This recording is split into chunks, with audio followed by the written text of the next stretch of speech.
بسم اللہ الرحمن الرحیم۔ سامعین محترم، السلام علیکم ورحمۃ اللہ وبرکاتہ۔ 12 اپریل سن 2002 مسجد دارالسلام باغ جناح لاہور میں امیر تنظیم اسلامی ڈاکٹر اسرار احمد صاحب نے خطاب جمعہ میں ذکر الہی کی اہمیت اور عظمت، اس کے طریقے اور اقسام اور حالات حاضرہ کے موضوع پر خطاب فرمایا۔ الحمد للہ وکفی والصلاة والسلام علی عباده الذین اصطفی، اما بعد فاعوذ باللہ من الشیطان الرجیم، بسم اللہ الرحمن الرحیم۔ یا ایھا الذین آمنوا لا تلہکم اموالکم ولا اولادکم عن ذکر اللہ، وقال عز وجل فَإِذَا قُضِيَتِ الصَّلَاةُ فَانتَشِرُوا فِي الْأَرْضِ وَابْتَغُوا مِنْ فَضْلِ اللَّهِ وَاذْكُرُوا اللَّهَ كَثِيرًا لَعَلَّكُمْ تُفْلِحُونَ۔ وقال عز وجل الذين يذكرون الله قياما وقعودا وعلى جنوبهم، وقال عز وجل رجال لا تلهيهم تجارة ولا بيع عن ذكر الله وإقام الصلاة، وقال تبارك وتعالى ألا بذكر الله تطمئن القلوب، وقال عز وجل اتل ما اوحي إليك من الكتاب وأقم الصلاة إن الصلاة تنهى عن الفحشاء والمنكر ولذكر الله أكبر، صدق الله العظيم۔ رب اشرح لي صدري ويسر لي أمري واحلل عقدة من لساني يفقهوا قولي۔ اللهم ربنا ألهمنا رشدنا وأعذنا من شرور أنفسنا، اللهم أرنا الحق حقا وارزقنا اتباعه وأرنا الباطل باطلا وارزقنا اجتنابه، اللهم وفقنا لما تحب وترضى وأتمم لنا بالخير، اللهم أتمم لنا بالخير، اللهم أتمم لنا بالخير، آمین یا رب العالمین۔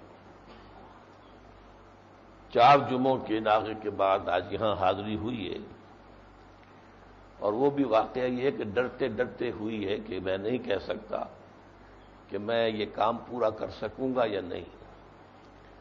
جیسے کہ سورہ قصص میں الفاظ آئے ہیں حضرت موسیٰ کے بارے میں، خائفا یترقب، کہ وہ شہر میں داخل ہوئے تو خوف زدہ تھے اور اس انتظار میں تھے کہ دیکھیے کیا صورت پیش آتی ہے۔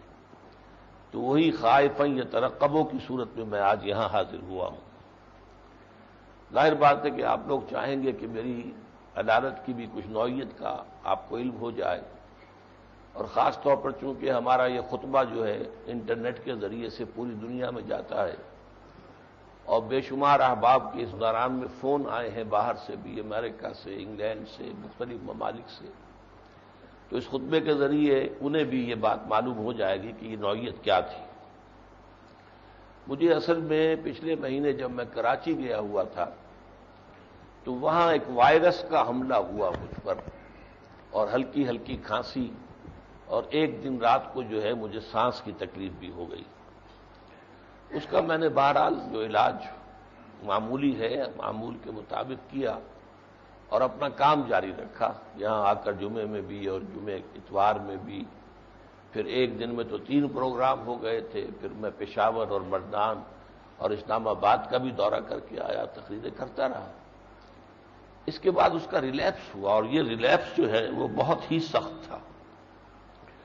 اس میں یہ کہ کھانسی کے باؤٹس آتے تھے، یعنی دورے پڑتے ہیں جس میں کہ ایک دم جیسے کہ کالی کھانسی ہوتی ہے اس طرح کا معاملہ، اور یہاں تک کہ پھر جب اس باؤٹ کی انتہا ہوتی تھی تو میں فینٹ کر جاتا تھا، ایک بے ہوشی کی کیفیت۔ چنانچہ جب یہ پہلا حملہ ہوا اس نوعیت کا تو میں واقعتاً بے ہوش ہو کر گر پڑا۔ غسل خانے میں داخل ہوا تھا اور ابھی چٹخنی لگا رہا تھا اندر سے کہ یہ حملہ ہو گیا، اور اس کی وجہ سے میں بے ہوش ہو کر غسل خانے میں گر گیا۔ جب ہوش میں آیا تو میں گرا ہوا تھا، آپ کو معلوم ہے گھٹنوں کا آپریشن ہو چکا ہے، تو میں تو اٹھ سکتا نہیں خود، لہذا میں نے گھر والوں کو آواز دی تو چھوٹا بیٹا آیا اللہ کا شکر ہے کہ وہ چٹخنی ابھی لگی نہیں تھی اور دروازہ توڑنا پڑتا. بہرحال یہ کیفیت میری رہی اور وہ باؤٹس پڑتے رہے، کوئی بلغم وغیرہ نہیں، خشک کھانسی، اس میں اس کا دھملا اور اس کے نتیجے میں فینٹنگ، یا یہ کہ نوزیا، جی کا متلانا اور اس کا اندیشہ کہ شاید الٹی ہو جائے. بہرحال اس لیے گرنے کا معاملہ یہ ہے کہ اللہ کا بڑا شکر ہے کہ کوئی ہڈی پسلی نہیں ٹوٹی، کوئی زخم بھی نہیں آیا. اور خاص طور پر یہ بہت خطرناک ہوتا ہے، یہ جو مصنوعی گھٹنے لگے ہوئے ہیں کہ گرنے کی شکل میں ان کے علیحدہ ہو جانے کا اندیشہ ہوتا ہے، اور پھر کوئی علاج نہیں اس کا ہوتا سوائے اس کے کہ گھٹنے نکال کر ٹانگ کو سیدھا جو ہے وہ بس فریز کر دیا جائے، پھر ٹانگ میں بالکل کوئی اس جوائنٹ میں کوئی حرکت نہیں ہو سکتی. تو اس انجام میں بد سے اللہ تعالیٰ نے بچایا ہے، اس کا شکر ادا کر رہا ہوں. اب اس کے بعد بھی شکر یہ ہے کہ باؤٹس تو جاری ہیں. اس معاملے میں ہمارے بہت سے ساتھیوں نے، بیچاروں نے، جو ہمارے جاننے والے ہیں، اپنا پورا زور لگایا. ڈاکٹر عامر عزیز صاحب نے اپنے ہاں کے چیسٹ سرجن کو مجھے دکھایا، انہوں نے علاج شروع کیا. اسی طریقے سے ڈاکٹر زبیر صاحب جو مشہور کارڈیالوجسٹ ہیں، ڈاکٹر ظہیر صاحب، ڈاکٹر یقین صاحب، وہ آئے، کچھ مشورے انہوں نے دیے. ہمارے ایک ساتھی چیسٹ اسپیشلسٹ ہیں پشاور میں، ڈاکٹر محمد اقبال صافی، وہ پشاور سے چل کر آئے. اب ان کے بھی مشورے تھے، تو مشورے اتنے جمع ہو گئے کہ میں معاملہ اس میں واقعتاً یہ ہے کہ میں پریشان ہو گیا. بالآخر ڈاکٹر ظہیر صاحب کے مشورے سے ایک اور جو چیسٹ اسپیشلسٹ ہیں ان کو میں نے دکھایا. تو ان کے دکھاوے سے کہہ لیجئے یہ کہ جو علاج اب تک ہو چکے تھے، ان کی جو بھی غیر مؤثر ہونے کی کیفیت تھی وہ ان کے علم میں آ چکی تھی. تو انہوں نے جو کیا تو اس سے مجھے افاقہ شروع ہوا. اس میں اب 4 دن ہو گئے ہیں اس علاج کو جاری ہوئے، اور میں محسوس کرتا ہوں کہ 50% مجھے ریلیف ہے. لیکن ابھی یہ کہ وہ کھانسی گئی نہیں ہے اور حملہ بھی اس کا ہو جاتا ہے. تو اب یہ ہے کہ آپ اللہ سے دعا کریں، ایک تو یہ کہ یہ شفائے کامل ہو اور جلدی اللہ تعالیٰ عطا فرما دے شفائے کامل، اور اس علاج کے جاری رہنے سے مکمل استیصال برس کا ہو جائے. اور خاص طور پر دعا کیجیے کہ یہ آج کے خطاب کے دوران کوئی حملہ اور کوئی باؤٹ نہ ہو جائے. یہ کسی بھی وقت ہو سکتا ہے، لیکن دعا کریں کہ اس کا جو ہے، اسی لیے میں نے خائفاً یترقبوا والی بات استعمال کی تھی کہ خوف زدہ ہوں. اور ویسے بھی نقاہت بہت ہے، درمیان میں بخار بھی ہوا، بھوک بند ہو گئی، 10 پاؤنڈ میرا وزن جو ہے وہ کم ہوا.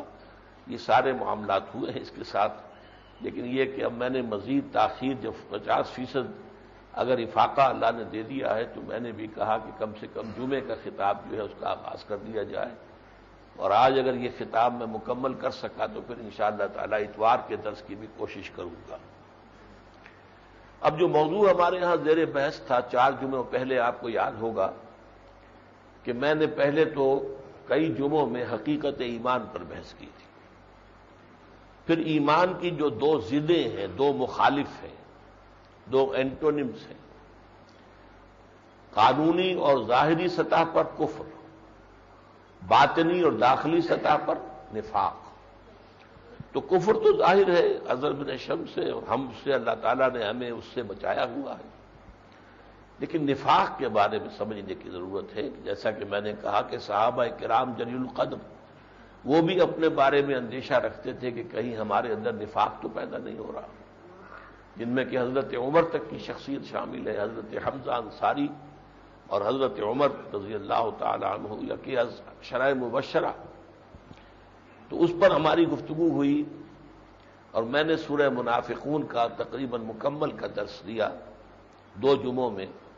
اور اس میں سے آخری جو میرا خطاب تھا وہ تھا علاج کیا ہے، نفاق کا پریونٹیو ٹریٹمنٹ کیا ہے، دوام ذکر.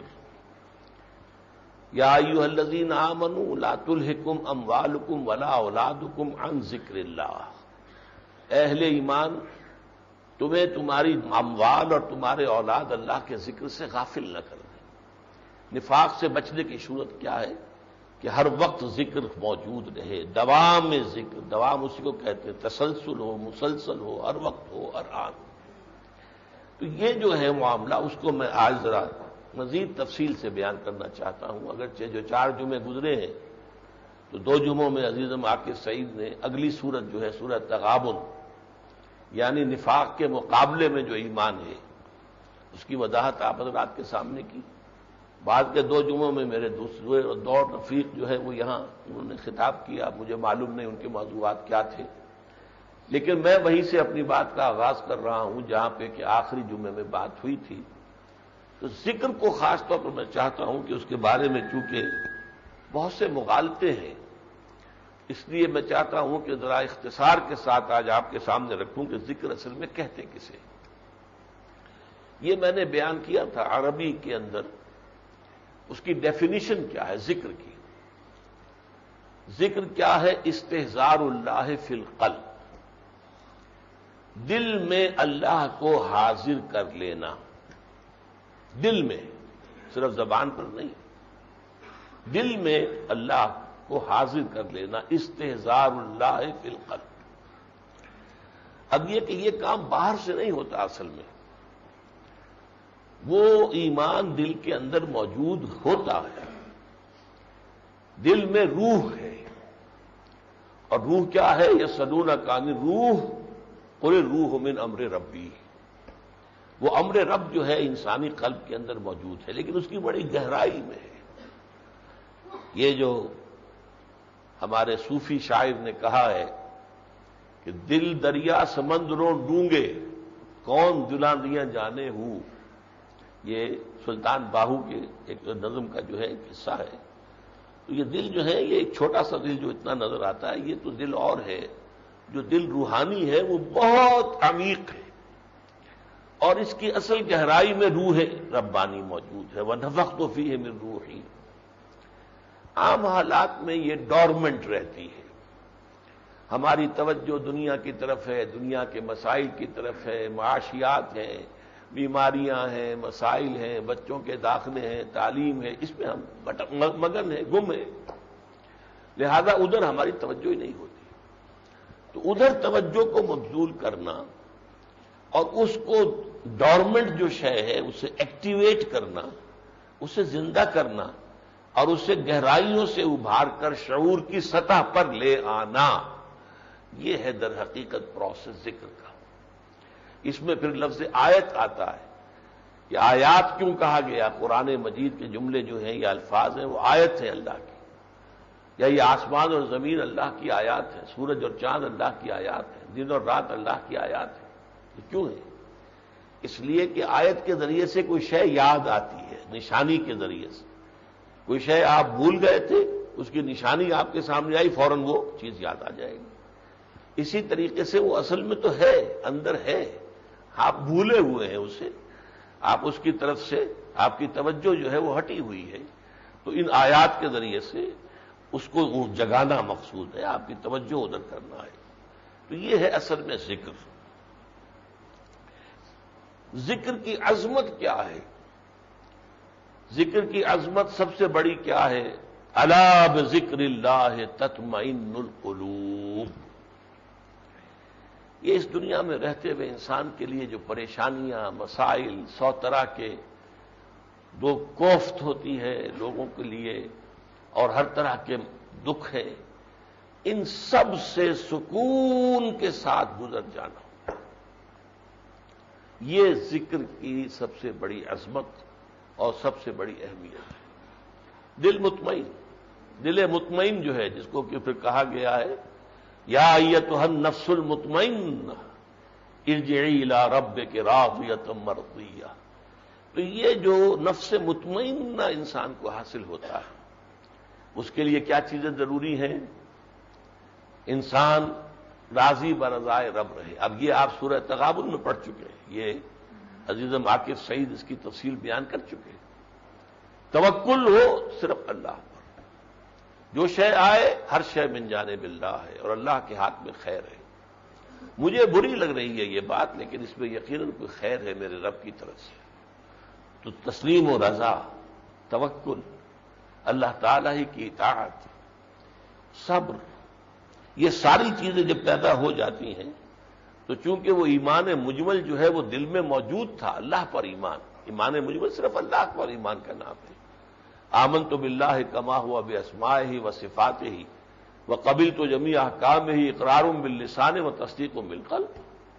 یہ مجمل ایمان قلب میں تھا، ذکر کے ذریعے سے ہم نے اس کو اجاگر کر دیا، اسے ہم نے جگا دیا.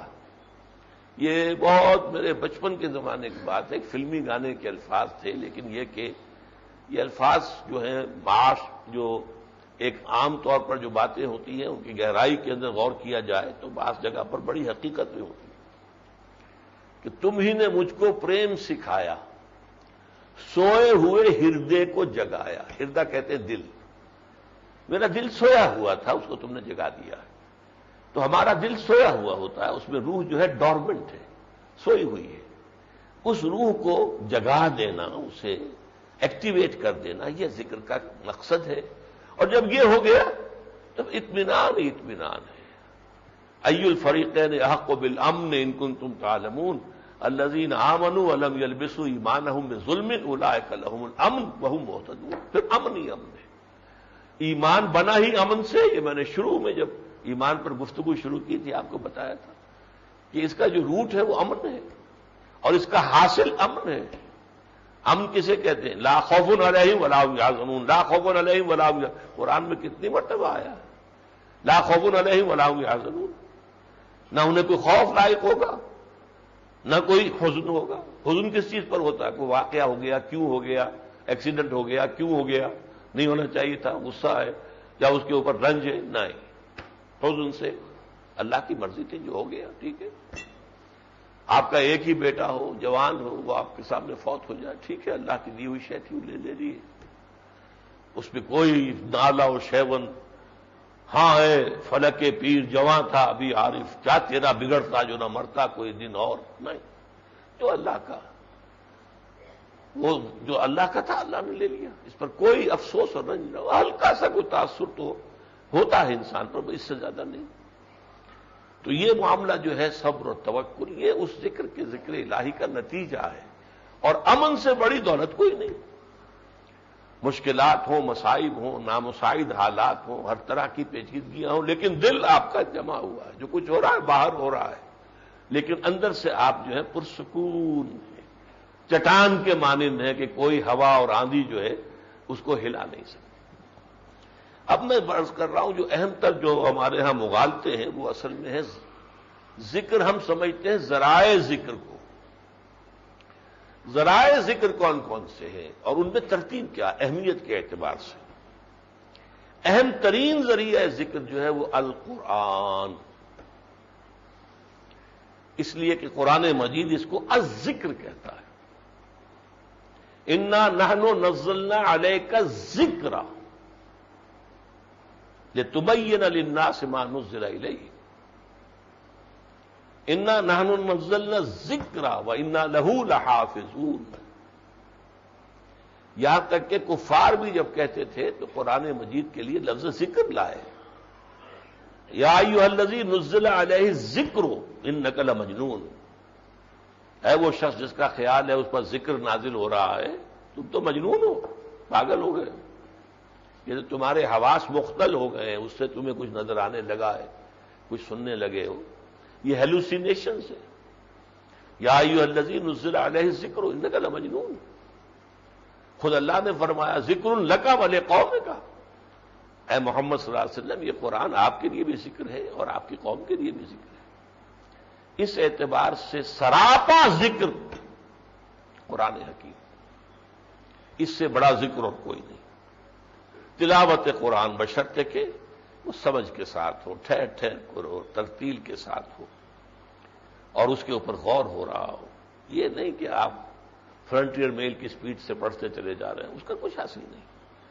اس کا یہ کہ ثواب تو ملے گا کہ آپ نے کچھ وقت لگایا ہے قرآن کے پڑھنے میں، تو جو بھی آپ نے وقت لگایا اس کی کچھ نہ کچھ اجرت تو مل جائے گی، ثواب مل جائے گا. لیکن یہ ذکر نہیں ہوگا، اس سے وہ مقصد حاصل نہیں ہوگا. یہ قرآن مجید کے ذریعے سے جو ذکر انسان کو حاصل ہوتا ہے اس کی تاثیر کیوں ہے؟ اصل میں قرآن کا اور ہماری روح کا منبع ایک ہے. قرآن ذات باری تعالی سے وارد ہوا ہے نا، اللہ کا کلام ہے. میں جو بول رہا ہوں تو میرا کلام میرے اندر سے نکل رہا ہے، میری ذات سے صادر ہو رہا ہے، اور روح انسانی بھی اللہ کی ذات کے ساتھ ہے بلا واسطہ۔ میرا جسم جو ہے وہ تو بڑے تنزلات کے بعد اور پھر ارتقاء کے مراحل کہاں سے کہاں ہو کر بنا ہے، سورس اس کی جو ہے فائنل وہی ہے، لیکن یہ کہ اس میں بیچ میں مراحل جو ہے بہت سے آگے، لیکن روح کا سیدھا براہ راست تعلق ہے اللہ کے ساتھ۔ جیسے یہ سورج کی کرنیں ہیں، کروڑہا میل سورج سے آ گئی ہے، لیکن کیا سورج سے تعلق منقطع ہے ان کا؟ سورج کے ساتھ متعلق۔ اسی طرح ارواح، تو روح ربانی جو ہمارے اندر ہے، سوئی ہوئی ہے، جب اس کے اندر یہ بانسری بجتی ہے قرآن کی، تو وہ کہتا از کجا آید ان آواز دوست، یہ جیسے کہ دوست کی آواز سنائی دی ہے۔ یہ تو اس لیے کہ جسے آپ گرائی کہتے ہیں پنجابی میں، قرآن اور روح جو ہے یہ گرائی ہیں، ایک جگہ سے آئے۔ لہذا جیسے کہیں کسی اجنبی ملک میں اگر آپ ہوں اور وہاں آپ کو اتفاقاً نظر آ جائے کہ وہ کوئی پاکستانی چلا آ رہا ہے، تو اس سے مل کر خوشی ہوتی ہے کہ یہاں پر کوئی اور پاکستانی مجھے مل گیا، ورنہ تو کوئی اور جان پہچان والا ہے ہی نہیں۔ تو یہ ہے در حقیقت کہ روح جو ہے پھر اس پر بیدار ہوتی ہے، چوکس ہوتی ہے، چوکنا ہوتی ہے۔ تو سب سے بڑا جو ہے طریقہ ذکر کا وہ تلاوت قرآن ہے۔ نمبر 2 پر نماز، لیکن نماز کا بھی جزو اعظم جو ہے وہ قرآن ہے۔ سب سے پہلے تو آپ کو معلوم ہے کہ ہر رکعت میں سورہ فاتحہ ہے، تو سورہ فاتحہ جو ہے اسے قرآن مجید میں سورہ حجر میں قرآن العظیم کہا گیا ہے، خود قرآن ہے اپنی جگہ پر ہی۔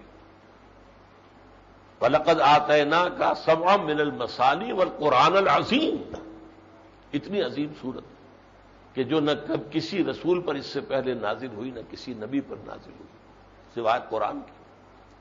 پھر یہ کہ آپ تلاوت کرتے ہیں، اور یہ جو نماز ہے یہ اس اعتبار سے جامع ترین ذکر ہو جاتا ہے کہ اس میں ذکر عملی بھی ہے۔ آپ نے کہا اللہ اکبر اور جھک گئے، یہ جھک جانا گویا کہ آپ نے اللہ اکبر کی تعمیل کی، اللہ بڑا ہے تو اس کے سامنے جھک جانا چاہیے۔ اللہ اکبر اور پھر سجدے میں چلے گئے، اب اس سے آگے تو جھکنے کی کوئی شکل ہے ہی نہیں۔ سجدہ میں جو پیشانی اگر رکھ دی ہے قدموں پر تو اب اور کیا بات رہ گئی؟ اسی لیے حضور نے فرمایا اقرب ما یکون العبد الی اللہ فی السجود، قریب ترین جو ہوتا ہے بندہ اللہ سے وہ سجدے میں ہوتا ہے۔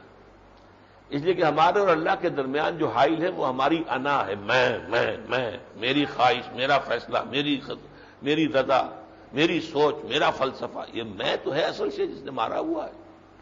اور جب آپ نے سجدے پر وہ اللہ کے، اور یہ کہا حضور نے کہ جب سجدہ کرو تو ایسے محسوس کرو کہ اللہ کے قدموں پر سر رکھا ہے، یہ احساس اگر ہو جائے تو میں تو ختم ہوگی، میں کہاں رہ گئی ہوں؟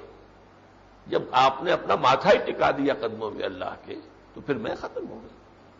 اس لیے اس میں عمل بھی ساتھ ساتھ ہو رہا ہے، کھڑے بھی ہیں تو جھک کر، پھر رکوع ہے، پھر اور سجود ہے۔ یا ایھا الذین آمنوا ارکعوا واسجدوا، سورہ حج کی جو آیت نمبر لاسٹ بٹ 1 ہے، آخری سے پہلے۔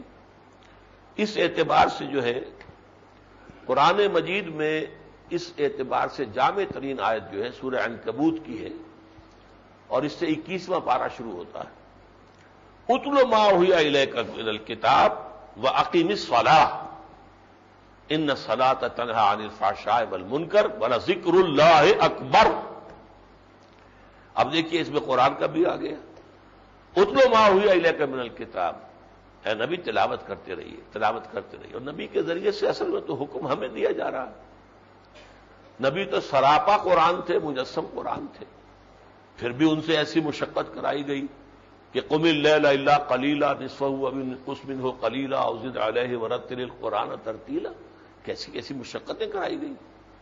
یہ بھی ہوا ہے، لیکن یہ کہ بہرحال یہ حکم ہمارے لیے ہے اصل میں۔ اتل ما اوحی الیک من الکتاب، یہ قرآن کی تلاوت ہو گئی۔ واقیم الصلاۃ، نماز کو قائم کرو۔ ان الصلاۃ تنہی عن الفحشاء والمنکر، نماز اگر حقیقی نماز ہے تو پھر وہ بے حیائی اور برائی کے کاموں سے روک دے گی۔ ہاں رسمی نماز ہے، رہ گئی رسم اذاں روح بلالی نہ رہی، وہ ایک ورزش ہے جو ہو گئی، اگرچہ اس کا بھی ثواب ملتا ہے، آپ نے وقت لگایا ہے اپنے اس کے لیے، وضو کیا ہے، مسجد چل کر آئے ہیں، ثواب سے خالی نہیں ہے، لیکن روح نماز اور ہے۔ روح نماز تو وہ ہے کہ الصلاۃ معراج المومنین، جیسے معراج میں خطاب اور مخاطبہ ہوا حضور کا اللہ تعالیٰ کے ساتھ، ایسے ہی نماز میں آپ کا مکالمہ ہونا چاہیے اللہ تعالیٰ کے ساتھ کلام، اور اس کی سورہ فاتحہ کی تفسیر میں بعض مواقع پر عرض کر چکا ہوں، اب موقع نہیں ہے۔ اسی طریقے سے سورہ طٰہٰ میں فرمایا گیا، حضرت موسیٰ کو جو پہلی وحی آئی، اقم الصلاۃ لذکری، دیکھنا نماز قائم رکھنا میری یاد کے لیے۔ اب آپ اس کو نوٹ کیجئے، نماز فی نفسہ ہی ذکر نہیں ہے، نماز ذکر کا ذریعہ ہے۔ اقم الصلاۃ لذکری، نماز کو قائم رکھو میرے یاد کے لیے۔ میں نے عرض کیا تھا جو ذریعہ ذکر ہے ہم نے ان کو ذکر سمجھ لیا، اصل میں ذریعہ ذکر جو ہے وہ مقصود نہیں ہے، اگرچہ وہ اس کا ذریعہ ہونے کے ذریعے سے لازم ہے، اس آپ راستے کو اختیار نہیں کریں گے تو منزل پر کیسے پہنچیں گے؟ تو اقیم الصلاۃ، نماز قائم رکھو، لیکن مقصود اس کا کیا ہے؟ یہ کوئی ورزش نہیں ہے، لذکری، میری یاد کے لیے۔ اسی سورہ طٰہٰ میں آگے چل کر آیا جب حضرت موسیٰ نے فرمایا، عرض کیا اللہ کی جناب میں کہ میرے بھائی ہارون کو بھی میرے ساتھ اس کام میں شریک کر دیں، بڑا بھاری پتھر آ گیا ہے، یہ اکیلے مجھ سے نہیں اٹھے گا، میرا بھائی بھی شریک ہو جائے، اشریک فی امری واشددہ، تو میرے لیے میرے کندھے میرے بازوؤں کو اس کے ذریعے سے مضبوط کر دیں۔ تو اس کے بعد فرمایا کہ ولا تنیا فی ذکری، دیکھنا تم دونوں، اب یہاں آ گیا تسنیہ کا صیغہ، اس کام کا جو تم نے آغاز کرنا ہے اور فرعون سے ٹکرانا ہے جا کر، معمولی بات تو نہیں، جو الستو بربکم کا مدعی تھا، میں تو تمہارا رب ہوں، ٹکرانا ہے تو بھاری کام ہے نا، اس بھاری کام کے لیے تمہارے لیے طاقت جو ہے وہ نماز میں ہے، ذکر میں ہے۔ ولا تنیا عن ذکری، میری ذکر سے کبھی کوئی غفلت اختیار نہ کرنا۔ تو یہ ہے جامع ترین صورت، اور نمبر 2 پر میں نے رکھا اس لیے کہ ایک قرآن جو ہے وہ ہمتن ذکر ہے، نماز ذکر کا ذریعہ ہے، اور اس کے اندر جیسا کہ میں نے کہا چونکہ عمل اور قول دونوں شامل ہو جاتے ہیں۔ تیسرے درجے پر ادعیہ معصورہ، کہ جو بھی انسان دنیا میں کام کرتا ہے ہر کام کے ساتھ ایک مسنون دعا ہمیں سکھائی گئی ہے، اور یہ وہ چیز ہے جس کو دوام ذکر کہتے ہیں، حاصل ہوتی ہے، دوام ذکر۔ اس کے لیے سورہ آل عمران میں فرمایا گیا الذین یذکرون اللہ قیاما وقعودا وعلی جنوبہم، تو اللہ کو یاد رکھتے ہیں کھڑے ہوئے بھی، بیٹھے ہوئے بھی، لیٹے ہوئے بھی۔ اب 3 ہی حالتیں ہیں آپ کی، چوتھی حالت تو کوئی نہیں، یا کھڑے ہیں یا بیٹھے ہیں لیٹے ہیں، ہر حالت میں اللہ یاد رہے۔ وہ کیسے ہوگا؟ اس کا ذریعہ سب سے بڑا یہی ہے، تلاوت قرآن بھی ہے، نماز بھی ہے، یہ تو بڑے بڑے ذرائع ہیں، لیکن ظاہر بات ہے تلاوت قرآن 24 گھنٹے تو آپ نہیں کر سکتے، نماز 24 گھنٹے تو نہیں ہوتی، لیکن ایک 24 گھنٹے کا عمل ہے، اور وہ دعائیں ہیں۔ سونے لگے ہیں تو دعا ہے، جاگے ہیں تو دعا ہے، اٹھ کر بیت الخلاء میں جا رہے دعا ہے، نکلے ہیں دعا ہے، وضو کے لیے بیٹھے ہیں دعا ہے، نکلے ہیں گھر سے مسجد کے لیے دعا ہے، مسجد میں داخل ہو رہے ہیں دعا ہے، پھر وہاں تو نماز ہوگی، ذکر ہوگا، ہے ہی ہمتن ذکر، اس کے بعد وہاں سے نکلیں گے دعا ہے، بازار میں داخل ہو تو دعا ہے، بازار سے نکلے تو دعا ہے، آئینہ دیکھیں تو دعا ہے، کپڑے بدلیں تو دعا ہے، دعا ہے، کوئی کام دنیا کا، یہاں تک کہ بیوی سے ہم بستری کریں تو دعا ہے۔ اس لیے فرمایا کہ اگر تم یہ دعا نہیں مانگتے ہو تو ہو سکتا ہے کہ شیطان شرکت کر لے تمہاری اولاد کے اندر، اس لیے کہ اس تمہارے عمل سے اگر بیوی کو حمل ٹھہر رہا ہے اور خدا کو یاد تم نے نہیں کیا تھا تو شیطان کی شراکت ہو جائے گی اس عمل کے اندر، لہذا دعا مانگی۔ اب بتائیے زندگی کا جو بھی، اچھا اس میں اضافی وقت کوئی نہیں لگ رہا، آپ کو کام سے نہیں روک رہے، جس کو پنجابی میں کہتے ہیں کہ ہتھ کارول دل یارول، اس میں یہ ہے کہ آدمی جو ہے کام بھی کر رہا ہے، دعا کر رہا ہے. یہ دوام ذکر ہے، ہر وقت ہر کام کرتے ہوئے، جیسا کہ میں نے عرض کیا. اور اس کے اندر بھی اصل میں دو برکتیں مضمر ہیں. ایک تو دعا اللہ سے ہو رہی ہے، تو اللہ سے دعا ہو گئی. ایک الفاظ مسنون ہیں، حضور کے ہیں، تو حضور سے نسبت قائم ہو گئی. دو نسبتیں جو ہیں بیک وقت آپ کو مل گئیں ادعیائے معصورہ کے ذریعے سے. یہ نمبر 3 پر یاد کرنی پڑتی ہیں ذرا دعائیں، اور یاد کر کے جو ہے انسان اس کا ایک عادی ہو جائے، خگر ہو جائے، تو کام میں تو رکاوٹ نہیں ہے. آپ بازار جا رہے ہیں، بازار میں داخل ہوئے، آپ نے دعا مانگ لی، ٹھیک ہے. یہ نہیں ہے کہ رک جاؤ اور رک کر جو ہے ہاتھ اٹھا کے، یہ نہیں ہے. چلتے چلتے آپ نے دعا مانگی، مسجد میں داخل ہو دعا مانگ لی، جو کام بھی کر رہے ہیں اس کے لیے جو بھی مسنون دعا معصورہ ان کا ذکر کر رہا ہوں کہ ان سے در حقیقت دو رشتے قائم ہو جاتے ہیں. ایک اللہ کے ساتھ کہ دعا اس سے ہے، اور ایک رسول کے ساتھ کہ یہ مسنون ہے، یہ الفاظ حضور ادا کرتے تھے. چوتھے نمبر پر اوراد ہے، اوراد ورد کرنا، کسی چیز کو گن کر یا باقاعدہ جو ہے حساب کتاب کے ساتھ ورد کرنا. یہ ورد بھی جو مسنون ہے ان کی بڑی اہمیت ہے. ہر نماز کے بعد حضور نے فرمایا بعض اوراد ایسے ہیں کہ ضرور کرنے چاہیے. مثلاً یہ کہ تسبیح فاطمہ جسے ہم کہتے ہیں 33 مرتبہ سبحان اللہ، 33 مرتبہ الحمدللہ، 33 یا 34 مرتبہ اللہ اکبر. مختلف روایات میں آتا ہے کہ 34ویں مرتبہ پھر وہ پڑھا جائے لا الہ الا اللہ وحدہ لا شریک لہ لہ الملک ولہ الحمد یحیی ویمیت وہو حی لا یموت ابدا ابدا ذو الجلال والاکرام وہو علی کل شیء قدیر. تو 33 جمع یہ بڑی دعا، یہ 100 ہو گئے. یہ مسنون ہے، حضور نے تلقین فرمایا کہ ہر نماز کے بعد دعا کیا کرو اللہم اعنا یا اعنی علی ذکرک و شکرک و حسن عبادتک. تو جو اوراد بتائے گئے ہیں وہ بھی در حقیقت نہایت نورانی ہیں، ان کا التزام کیا جائے. 5ویں نمبر پر آئیں گے جسے کہتے ہیں پرٹیکولر پرسن کے لحاظ سے. اور یہ جو بھی مصلحین ہیں، جیسے معالج جو ہیں، وہ جسمانی معالج ہوتے ہیں تو انہیں تشخیص کرنی پڑتی ہے کہ ان کا مرض کیا ہے، جگر کی خرابی ہے یا گردے کی خرابی ہے، یہ کیا ہے، کوئی انفیکشن ہے، وائرس ہے، کیا مصیبت ہے. اسی طرح جو معالجین روحانی ہوتے ہیں، مرشدین ہوتے ہیں، جو لوگوں کو رشد و ہدایت کا راستہ بتاتے ہیں، ان کا کام یہ ہوتا ہے، اور وہ ماہرین نفسیات ہوتے ہیں، کہ وہ ایک شخص کی اصل بیماری کی تشخیص کریں کہ اس شخص میں حب دولت زیادہ ہے، بخل ہے. اس کے حساب سے کوئی آیت بتائیں کہ تم یہ آیت اتنی مرتبہ پڑھ لیا کرو، اس کا مراقبہ کیا کرو. مراقبہ کیا کرو؟ ہر طرف سے یکسو ہو کر اسی آیت کو دہراتے رہو. تو یہ خاص آیت تمہارے اس خاص مرض کا علاج ہو جائے گی.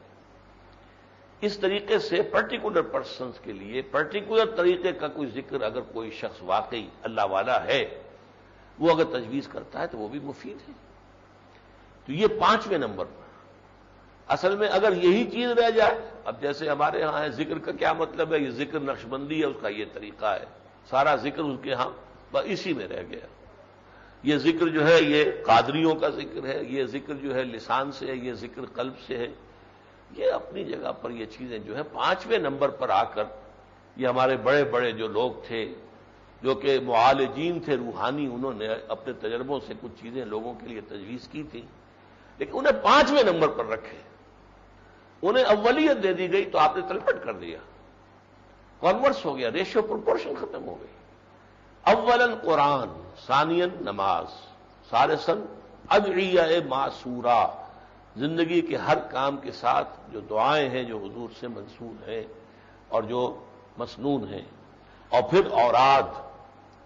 اور یہ اوراد میں بھی اب یہ کہ فلاں اتنی مرتبہ پڑھ لو اور یہ اس کا چلہ نکال لو اور یہ تم جو ہے 1,00,000 مرتبہ جو ہے آیت کریمہ کا ورد کر لو، اور بیٹھے ہوئے ہیں اور وہ کر رہے، یہ چیزیں نہیں ہیں جو مسنون ہو، اور آپ جو مسنون ہو، جو حضور نے فرمایا صلی اللہ علیہ وسلم، سب سے بڑے معالج روحانی محمد الرسول اللہ صلی اللہ علیہ وسلم، آپ سے بڑا معالج روحانی، آپ سے بڑا مربی، آپ سے بڑا مزکی تو ظاہر بات ہے کوئی ہو ہی نہیں سکتا۔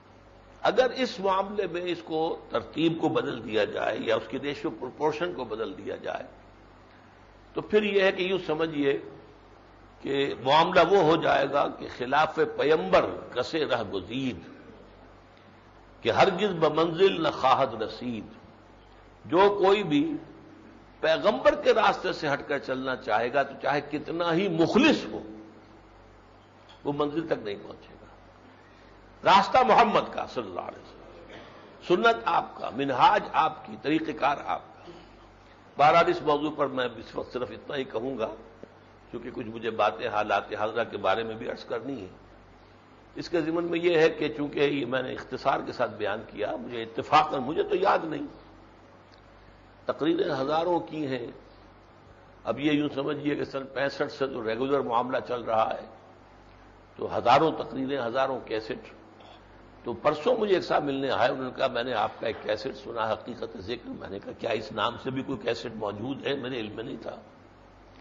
تو پھر میں نے کل تحقیق کرائی کہ ہے۔ تو حقیقت ذکر کے یہ کچھ کیسٹ میں نے کہا کاپیز بناؤ اور آج لے آؤ۔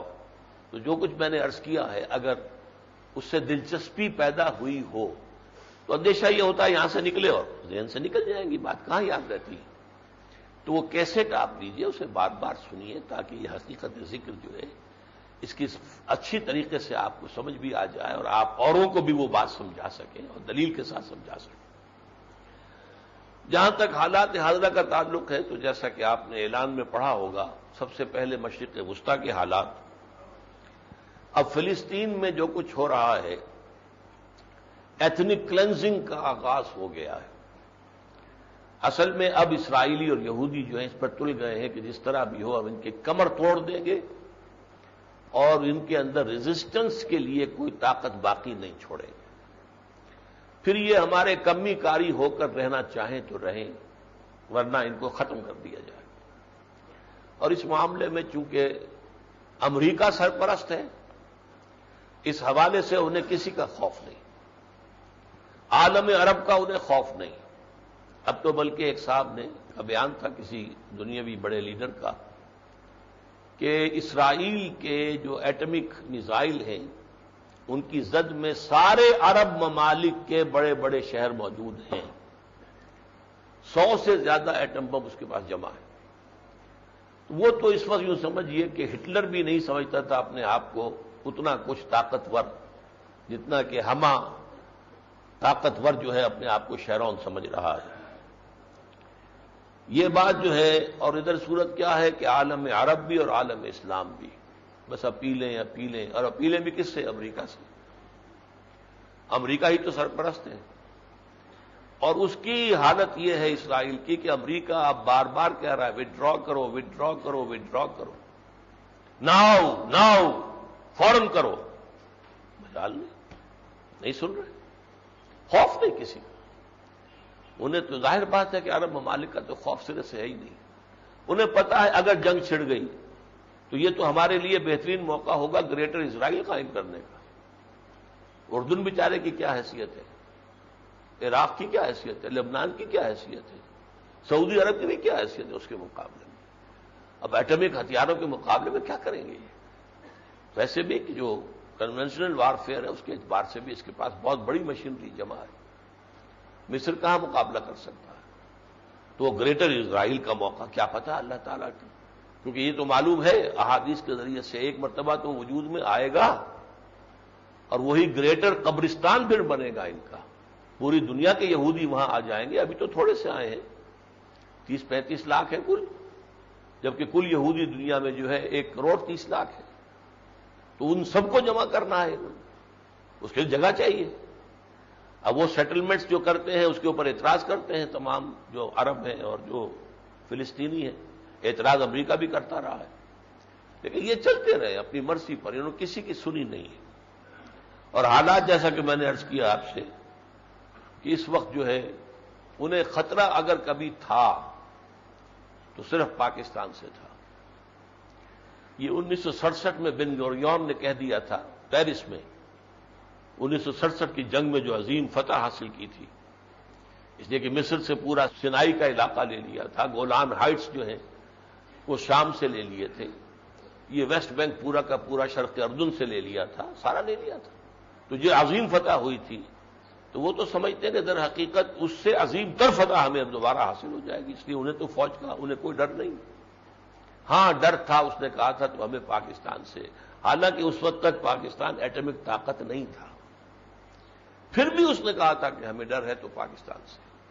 یہ ایک روگ تھا اللہ تعالیٰ کے فضل و کرم سے، کیونکہ یہ بات 1967 کی ہے، ابھی پاکستان دو لخت بھی نہیں ہوا تھا، پاکستان ابھی مشرقی اور مغربی پاکستان ایک مٹھی تھی۔ بہرحال اندیشہ یہ ہے کہ مشرق وسطیٰ میں اب جو آخری شو ڈاؤن جو ہے جس کی خبریں احادیث میں دی گئی ہیں وہ بہت قریب آ چکا ہے، جس کی خبر میں سن 92-93 سے دے رہا ہوں، میری کتاب جو ہے سن 93 میں چھپ گئی تھی، سابقہ اور موجودہ مسلمان امتوں کا ماضی، حال اور مستقبل، کئی مرتبہ اس کا یہاں اعلان ہوا ہے، بہت سے حضرات نے لیا بھی ہے، پڑھی بھی ہے، اس وقت میں کوئی خاص طور پر اسے لے کر نہیں آیا ہوں، لیکن جن کو بھی خواہش ہے ضرور اسے پڑھیں کہ یہ چیزیں میں بیان کر چکا ہوں۔ جو ہو رہا ہے اس پر مجھے صدمہ ہوتا ہے، لیکن میرے لیے ایسی یہی بات نہیں ہے کہ اچانک آ گئی ہو، میں تو ایکسپیکٹ کر رہا تھا۔ عربوں کے لیے ایک ہولو کاسٹ وہ اللہ تعالیٰ کی طرف سے مقدر ہے، بہت بڑی سزا ملنی ہے۔ یہ سزا ہمیں کیوں مل رہی ہے؟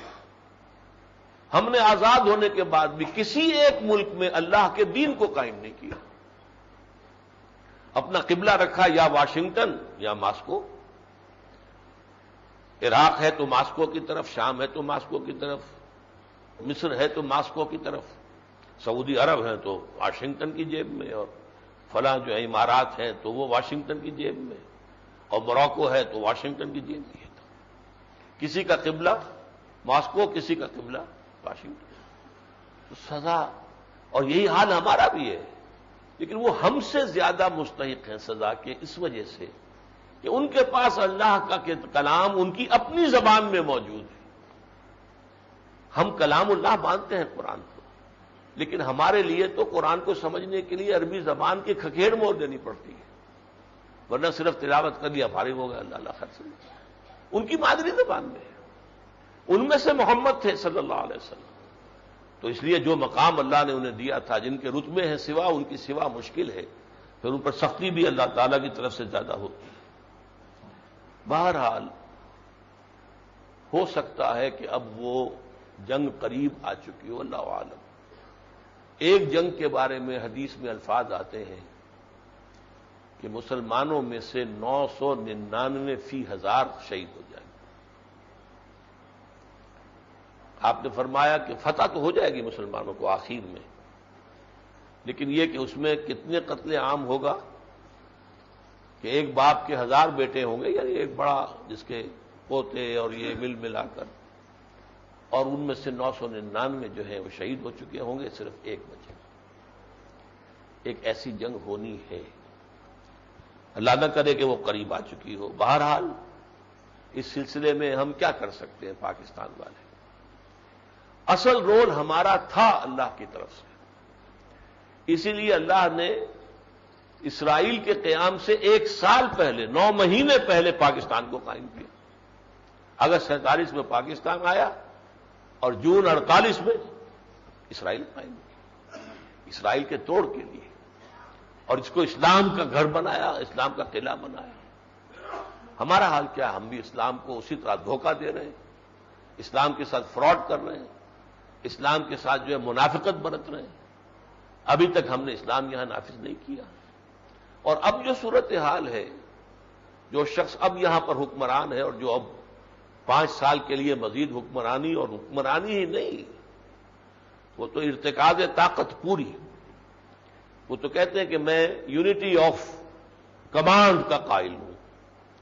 یونٹی آف کمانڈ کا مطلب کیا ہے؟ ڈکٹیٹرشپ۔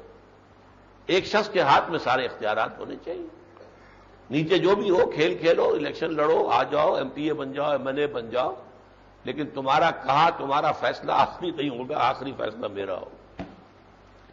یہ تمہیں مشغول رکھنے کے لیے ہے۔ الیکشن، ممبری، کرسی، صدارت بنائے خوب آزادی نے پھندے، اٹھا کر پھینک دو باہر گلی میں، نئی تہذیب کے انڈے ہیں گندے۔ تو اس اعتبار سے یہ کھیل ہے جو کھیل رہے ہیں۔ باقی تو وہ مقتدر مطلق جیسے کہا تھا قادر مطلق ضیاء الحق نے کہ میں تو ماشاء اللہ، اور انہوں نے کہا تھا نعوذ باللہ معاذ اللہ میں قادر مطلق ہوں۔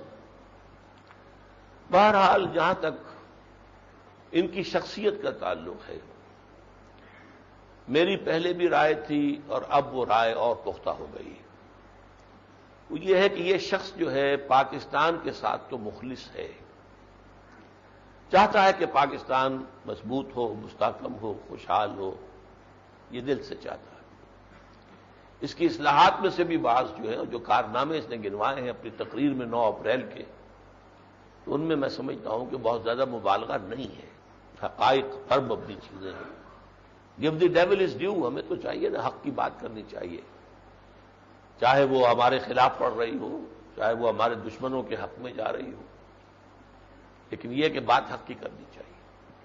تو اس اعتبار سے بہت سے کام اچھے بھی کیے ہیں، کچھ نہ کچھ احتساب بھی ہوا ہے، کچھ نہ کچھ لٹوروں سے پیسے بھی واپس لیے گئے ہیں، کچھ نہ کچھ یہ کہ یہ جو پیسے لوٹ لیے تھے، جو مختلف جو بنی تھیں، کیا انہیں کہتے تھے، جو کوآپریٹو، ان میں سے بھی واپسی ہوئی ہے۔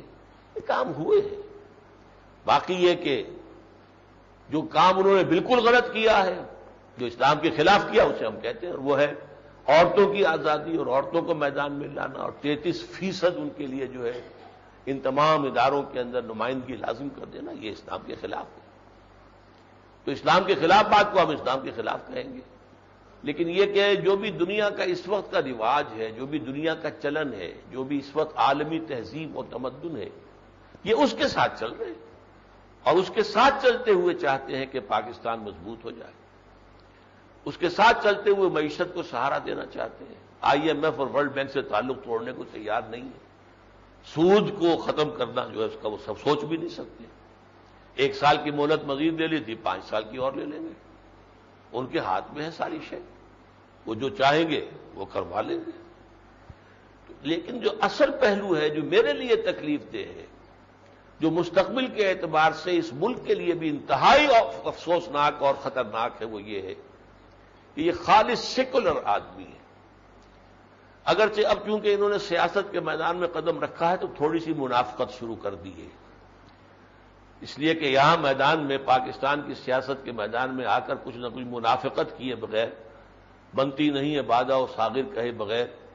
اب یہ کہ وہ داتا دربار پر جا کر بھی چادر چڑھائیں گے، تبھی تو لوگ جو ہیں وہ کچھ جو عوام الناس ہیں ان کے دل جو ہے راضی ہوں گے۔ علامہ اقبال کے ہاں بھی پہنچ گئے، پھر یہ کہ کہہ دیا ایک بیان میں کہ ہم اسلام کو سیاست سے علیحدہ نہیں کر سکتے۔ طارق عزیز نے اس پر جو ہے زوردار نعرہ لگوا دیا، لیکن یہ کہ جب صاف جو جس راستے پر جا رہے ہیں وہ سیکولرزم ہے۔ اتاترک جسے کہ اپنا آئیڈیل کہا گیا، وہ دنیا کا بدترین سیکولر مسلمان تھا، مسلمان تھا، میں کافر تو نہیں کہتا، لیکن بدترین جو ہے، بلکہ مذہب کا مخالف۔ اس نے جس طریقے سے وہاں عربی زبان کو ختم کیا ہے، نماز بھی عربی میں نہیں ہوگی، اذان بھی عربی میں نہیں ہوگی، لباس لازماً مغربی ہوگا، یہ ساری چیزیں جو ہے یہ اس راستے پر چلنا چاہتے ہیں، اور یہ جو ہے پاکستان کے مستقبل کے اعتبار سے انتہائی خطرناک ہے، اس لیے کہ پاکستان سیکولر ہونے کے ساتھ اگر مستحکم بھی ہو جائے تو بھی یہ لامحالہ بھارت کا نوالا بن جائے گا، اس لیے کہ یہ جو بھی پاکستان اور بھارت کا معاملہ ہے، یہ جو علیحدگی ہے ہماری، یہ بڑی غیر فطری علیحدگی ہے، تاریخی اعتبار سے غلط۔ پاکستان ہمیشہ بھارت کا حصہ رہا، موری تاریخ۔ اسی طریقے سے جغرافیہ، آپ کی سرحد ہے کہیں؟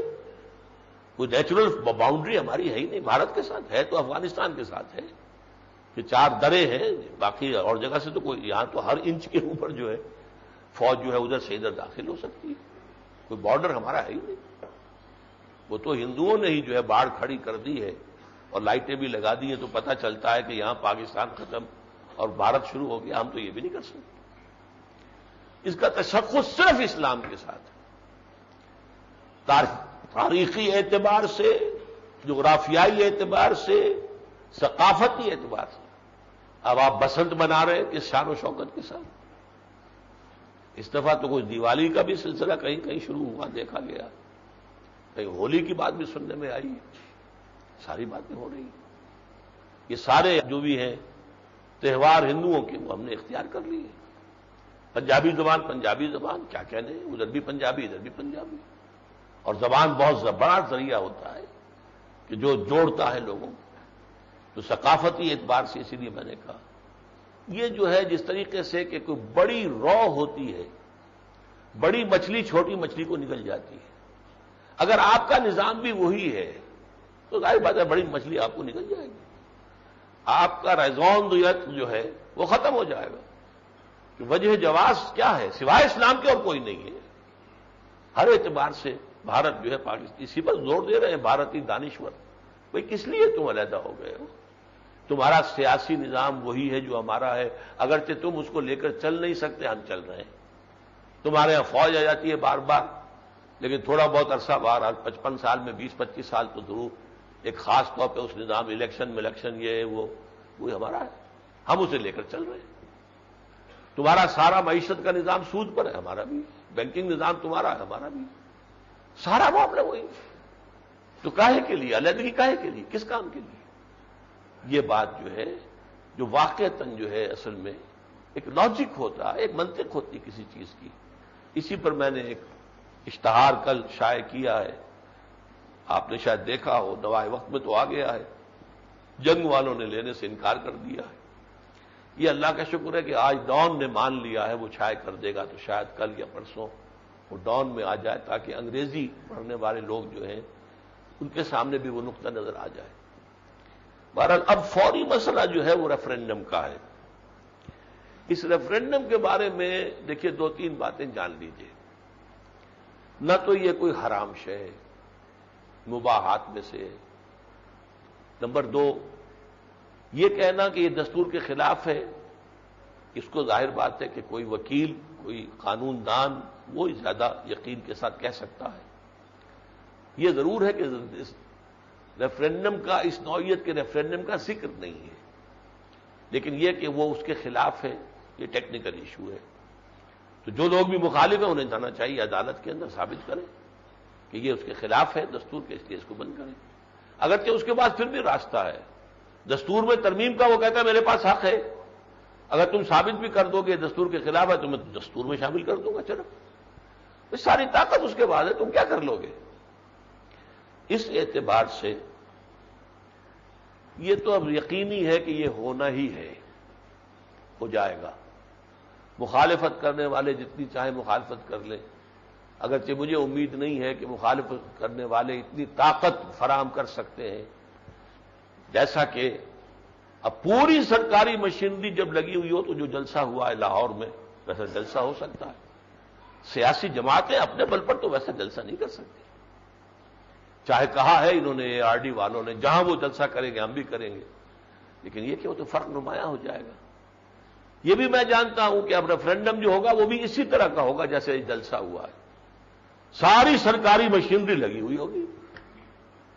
تو ریفرینڈم جو ہے اس میں بھی جو اس کو کامیابی کا یقین وہ کہتا ہے کہ مجھے ہے، اور اس کا کہنا یہ ہے کہ اگر مجھے ہارنا ہوتا تو ریفرینڈم کیوں کراتا میں، تو وہ تو اس نے پہلے سے اس کے لیے راستے سوچے ہوئے. مجھے اگرچہ بظاہر گمان یہ ہے یہ دنیا کو دکھانے کے لیے تو ریفرینڈم اس طور سے کرائے گا کہ جسے واقعی سمجھا جائے کہ ریفرینڈم ہے. یہ ضیاء الحق صاحب والے ریفرینڈم کی طرح کا بالکل بوگس اور بالکل کھوکھلا وہ نہیں ہوگا. محسوس ہوگا کہ ریفرینڈم ہو رہا ہے، ریفرینڈم ہو رہا ہے. اسی لیے اس نے اتنے زبردست پیمانے پر آغاز کیا مہم کا. تقریریں ضیاء الحق نے تو تقریریں کی نہیں تھی، اس نے تو بالکل، اور اس نے جو سوال بھی رکھا تھا وہ بڑا ایبسرڈ سوال. یہاں سوال اتنا ایبسرڈ نہیں ہے. اگر آپ یہ چاہتے ہیں اور مجھے چاہتے ہیں 5 سال کے لیے، یہ اصل سوال یہ ہے تو ہاں کیجئے یا نہ کیجئے. تو دنیا کو دکھانے کے لیے ریفرینڈم کے لیے جو بھی ہو سکتے ہیں ذرائع اور یہ کہ ریفرینڈم بل فیل ہوگا، بعد میں چاہے فرشتے اس کے اندر مزید ووٹ ڈال دیں، یہ تو فرشتوں کا معاملہ تو کوئی نہیں روک سکتا اور وہ کہیں ثابت نہیں ہو سکتا، لیکن یہ کہ ہو جائے گا۔ محسوس ایسا ہوتا ہے کہ یہ بہرحال اب اس میں جو ہماری دینی یا سیاسی جماعتیں ہیں، میرے نزدیک سیاسی جماعتوں کو تو میں کوئی مشورہ نہیں دیتا، ان کی اپنی ایک لائن ہے، سوچ ہے، کرنا چاہتے ہیں جو کچھ بھی کریں، لیکن اس کی مخالفت کا کوئی فائدہ نہیں ہونا ہے یہ۔ البتہ اگر طاقت ہے تو اس میں نو والے ووٹس زیادہ ڈلوائیے بجائے بائیکاٹ کرنے کے۔ بائیکاٹ کریں گے تو کیا مطلب ہوگا؟ اگر 20% ووٹ بھی آ گئے تو سب کے سب اسی کے ہوں گے، وہ تو ہاں ہی ہاں ہاں ہی ہاں ہاں ہی ہاں ہوگی۔ زیادہ آپ یہ کہہ سکیں کہ صاحب ٹرن اوور کم ہوا، اور وہ ٹرن اوور کو فرشتے جو ہے اس کی تلافی کر سکتے ہیں، جو ووٹ نہیں ڈالیں گے ان کی جگہ پر ووٹ ڈالے جا سکتے ہیں۔ اس اعتبار سے بائیکاٹ کا تو کچھ حاصل ہے نہیں، مخالفت سے یہ رکے گا نہیں، بائیکاٹ سے آپ کو نقصان ہوگا، فائدہ نہیں۔ کوشش یہ کریں کہ آپ جو زیادہ سے زیادہ تعداد میں حصہ لے کر اس میں نو والے کھانے کے اندر بہت سے لوگوں کے ووٹ آئیں، تو معلوم تو ہونا کہ اگر اتنے فیصد لوگ حق میں ہیں تو اتنے فیصد اس کے خلاف بھی ہیں۔ ان کے تو اپنے طریقے ہیں، ہتھ کنڈے ہیں، جوڑ ہے، توڑ ہے، ادھر ہے ادھر ہے، اور سوائے سیاسی کھیل کے اپنی اپنی حیثیتیں ہیں، ہر جگہ پر لوکل ہوتی ہیں رقابتیں، یہ بڑا چودھری ہے یہاں کا یا ہم بڑے چودھری ہیں، وہ تو انہیں لڑنا ہی لڑنا ہوتا ہے، ادھر سے ہو کر لڑے ادھر سے ہو کر لڑے، ورنہ تو یہ کہ ان کا اپنے علاقے کے اندر مقام نہیں رہے گا، حیثیت نہیں رہے گی، روب نہیں رہے گا، داب نہیں رہے گا۔ مجلس عمل جو ہے، متحدہ مجلس عمل، یہ جو ہے اس کے بارے میں اسلام آباد میں تقریباً 2-3 ماہ قبل جو ہے وہ ایک اجلاس ہوا تھا، اور وہ ہوا تو تھا زیر اہتمام دفاع افغانستان اور پاکستان محاذ، لیکن وہاں ساری بات ہو رہی تھی اس انتخابات کی اور مجلس عمل کی، تو میں نے ان سے کہا تھا دیکھیے اب افغانستان کے معاملے میں بھی ہم کچھ نہیں کر سکتے، جو کچھ ہو گیا ہو گیا، اللہ ہی کی طرف سے کوئی خاص بات ہو تو ہو، اور پاکستان کا دفاع آپ نے کیا کرنا ہے، وہ تو یہاں کی فوج کرے گی اگر کر سکے گی۔ اصل بات کیا ہے، اسلام کے لیے آپ بنائیں متحدہ دفاع اسلام یا نفاذ اسلام محاذ۔ البتہ اگر آپ لوگ اسی پر ڈٹے ہوئے ہیں، پرانا کھیل کھیلنا چاہتے ہیں جس کے عادی ہو گئے ہیں، ایڈکشن ہو چکی ہے، اس کے عادی ہو گئے، الیکشن لڑنا ہے، تو اگر آپ یہ جماعتیں جو ہیں 5-6 اگر یہ یکجا رہیں آخری وقت تک تو ہم سپورٹ کریں گے، ہم شامل تو نہیں ہوں گے، سپورٹ کریں گے، تاکہ کچھ نہ کچھ لوگ تو اسمبلیوں میں ایسے پہنچ جائیں جو کم سے کم اسلام کا نام لیں جیسے پہلے لیتے رہے ہیں۔ یہ میرا وعدہ تھا اور اس وعدے پر میں اب بھی قائم ہوں۔ لیکن اب جو خبریں آ رہی ہیں کہ وہ ساز باز ہو رہی ہے یا پیپلز پارٹی سے اور یا پھر مسلم لیگ نون کے ساتھ، تو پھر اس سے تو وہ گڑبڑ معاملہ وہی ہو جائے گا کہ جس کے ساتھ ہمارا پھر سرے سے کوئی تعلق نہیں ہوگا۔ ہونا تو اصل میں یہ چاہیے کہ یہ دینی جماعتیں جو ہیں یہ خالص مذہبی پلیٹ فارم بنائیں، خالص دینی اعتبار سے اپنا مینیفیسٹو دیں، یہ کرو یہ کرو یہ کرو، اگر ہمیں طاقت ملتی ہے تو ہم یہ کریں گے یہ کریں گے یہ کریں گے، اور ورنہ اگر یہ کہ اسمبلی میں ہم پہنچ جاتے ہیں تو جتنی تعداد میں بھی ہو ہماری آواز اسی کام کے لیے ہوگی، اور یہ کہ اگر اس کام کے اندر واقعتاً وہ کچھ کامیاب ہوں تو اس سے تو بہتری کی امید ہو سکتی ہے۔ مینیفیسٹو اسلام کا اور صرف دینی جماعتوں کا اکٹھا، تاکہ یکسو ہو، پھر ہم انہیں بھی سپورٹ کریں گے، جتنی بھی ہمارے اندر چھوٹی موٹی تھوڑی جو طاقت بھی ہے سپورٹ کریں گے، دوسرے بھی دینی حلقوں سے کہیں گے کہ وہ سپورٹ کریں، ان کا ساتھ دیں، لیکن یہ کہ امید نہیں ہے کہ یہ کام اس طور سے ہو سکے۔ اللہ تعالیٰ سے دعا کیجئے کہ وہ جو بھی ہمیشہ سے میں کہتا آ رہا ہوں کہ دینی جماعتیں جمع ہوں اسلام کے لیے، یہ جنگ جو ہے اقتدار کی جنگ اور پاور پالیٹکس وغیرہ، اس سے اپنے آپ کو علیحدہ کریں، دامن کھینچ لیں اور لگیں صرف دین کے لیے اور دین کا ایک مینیفیسٹو دے کر، تو اللہ کرے کہ اس ضمن میں کوئی پیش قدمی ہماری ہو جائے۔